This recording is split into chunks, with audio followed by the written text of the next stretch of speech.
you think that church leaders should be like aggressively fighting against any perception that they are a center of attention, or that they are coolness, and we should look at that coolness and be inspired by it? Like, how should a church leader be trying to conduct themselves?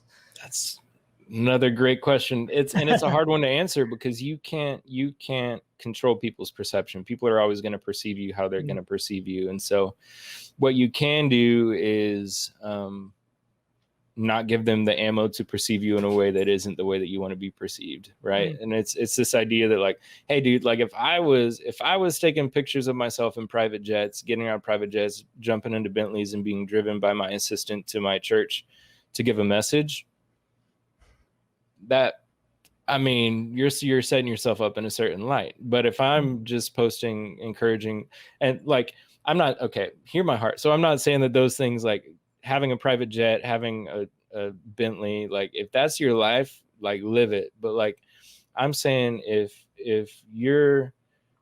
that's how you want to be seen, then do it. But like, if you're wanting to be seen as a humble, gentle, kind, not self-serving, but like other serving, like Jesus loving pastor, then maybe don't post that stuff. You can still have that stuff, but like maybe don't flaunt it. And maybe just post things about how you're helping the community and how you're serving those that need help and all these kind of things. And so that's what I would say with that. So I think pastors should be mindful, but I don't think they should be afraid of being successful and whatever that means. Because I think it's both. And I think we've done a terrible injustice to pastors that hustle, that have other side gigs like writing books and things like that. And we demonize them when we see them having big houses and things like that, because we're like, oh, how dare they be successful and have these things, when it's not always from the church's pocket that's coming from. That's sometimes it's from their own. They got real estate businesses, or they have other streams of income that or books. Money. Books. Co-write albums with people that aren't in the churchy world, stuff like that I'm like, you don't know how they're making the money. They're not taking this all from people. So, but there are that have, and so I can understand like why people are cautious, but I don't know. I don't know if I'm answering the question, but No. I think it's interesting to noodle around with an answer and try to figure out what the answer is. I don't think that we need to know exactly what that is immediately. Right. I think that's actually a bad thing if we just jump in and go, oh, it's definitely this, or it's definitely not this. I mean, in the Bible, so like Jesus had successful people fund his ministry. Jesus had people that had money in his life. Judas's job was to keep the books, right? He was a bookkeeper. He made sure all the bills were paid. He made sure like there was enough money to eat. There were like all this stuff. So Jesus had people that were successful, that he stayed at their houses. He did all these things, right? Yeah. So you certainly get the perception that there was a lot of organization that went on. Either that or God just divinely placed everything where it needed to be. I mean, both. Right? So you'll find out in this conversation, I think, that like I'm in a position now, it could be my age, could be whatever, but I embrace the both. I embrace like, I mean, so like, here's the deal. So Jesus did rebuke the rich young ruler, and he said like, get rid of everything and then like you'll be good. And the rich young ruler went away sad, right? But like Jesus also surrounded himself with people that were successful and had money. And so like Jesus never demonized money and wealth. Jesus,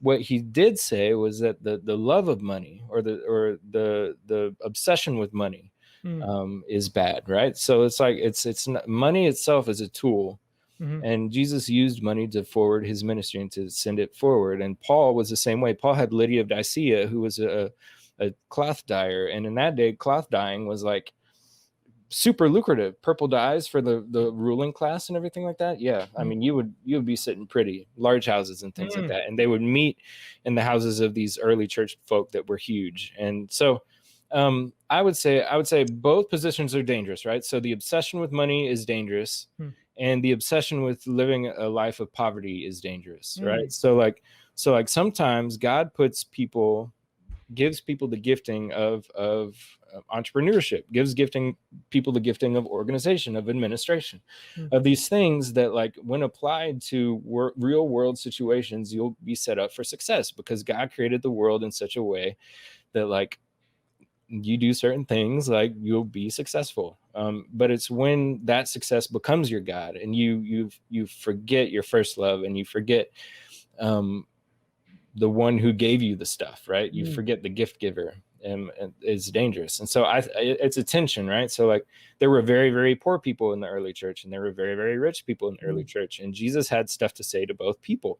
Like even the very, very poor people, Jesus still gave them spiritual guidance and counseling and advice, and to the very, very rich he did. And so that's kind of where I land, is that, like, the demonization of either or. So, like, saying, like, we can't have poor people in our church is just as bad as saying we can't have rich people in our church, or we can only have rich people.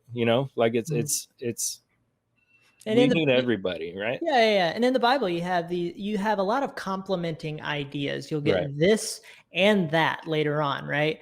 Now, I say complementing intentionally, because I don't think they're contradictions. I think they complement each other.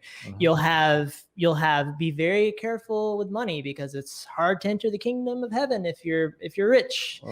But also, if you are, if you don't support your family, you are worse than an unbeliever. Well, both of those are pretty bad. You don't want to be either one of those, right? And so you put those together and you go, okay, where's the middle ground here? Mean? Yep. Yeah. And you look at the full counsel of the word, but and then also one of the things that's really helped me is just to look at money sheerly as a tool. I think we put a lot of emotional weight around money and what it is and what it does for us. And money is power, and money is evil. Money is the root of all these things. We put a lot of emphasis on money, and people who need money and people who don't need money. In our society, we see that a lot. It's like, okay, the rich people, they need less money. Jeff Bezos, he needs to give almost all of that away to the lower class. And then we have the lower class. We need to give them money. We need to give them this and this to help them be more, sustained. I think that the goal is to use money wisely and recognize it as something that God has given to us to use. I agree. And so if that means, Jesus did say to people, I literally just read that story that you mentioned this morning. Jesus said to him, give everything away. Right. And that's because Jesus knew his heart and knew that was the thing that he was holding on to and that he was gonna hold on to. Right. So now that doesn't mean that everybody should give their money away. I think that for a lot of people, it's actually more like, okay, you have this money, but you're saving so much and you're not willing to tip your waiter more, right? You're scared to tip your waiter generously, or you're scared to do big, bold things with your money and actually do it in a way that is saying, God gave it to me and I'm giving it out, right? Because I know he's going to bless me more.